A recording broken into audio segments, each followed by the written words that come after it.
A bill aimed at keeping some of our state's most vulnerable people from being exposed to COVID-19 cleared a hurdle in the state Senate.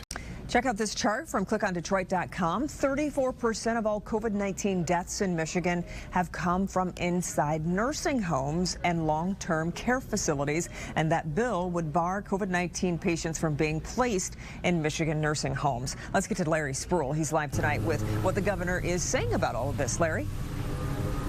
Yeah, Kimberly and Devin, we talked for about 10 minutes, and she tells me that she was simply following the science and the guidelines from both the CDC when this all first started. Now, it's true, the Senate did pass the bill earlier today, but the governor has the final say-so.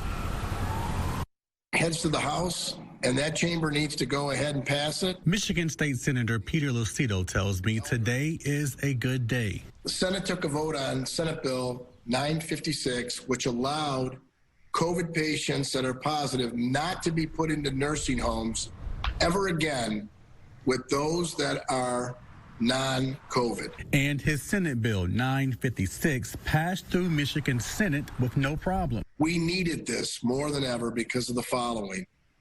We were having too many elderly, most vulnerable people get the disease and die. That's why Senator Lucido says he had to fight Governor Gretchen Whitmer's original nursing home decision that allowed elderly patients with COVID-19 to live in the same facility as patients without COVID-19.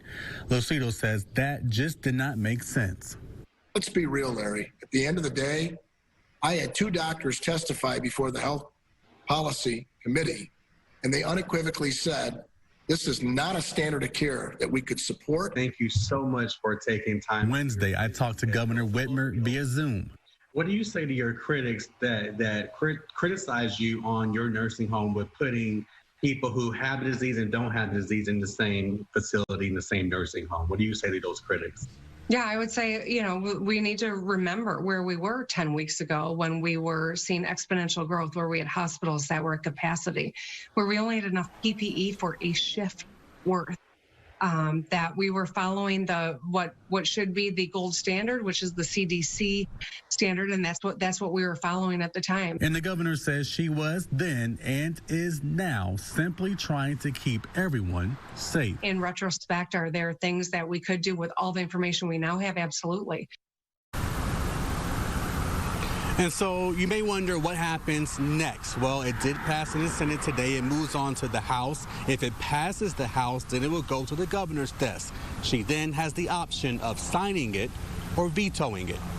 We're live on the Detroit East Side tonight. Larry Spruill.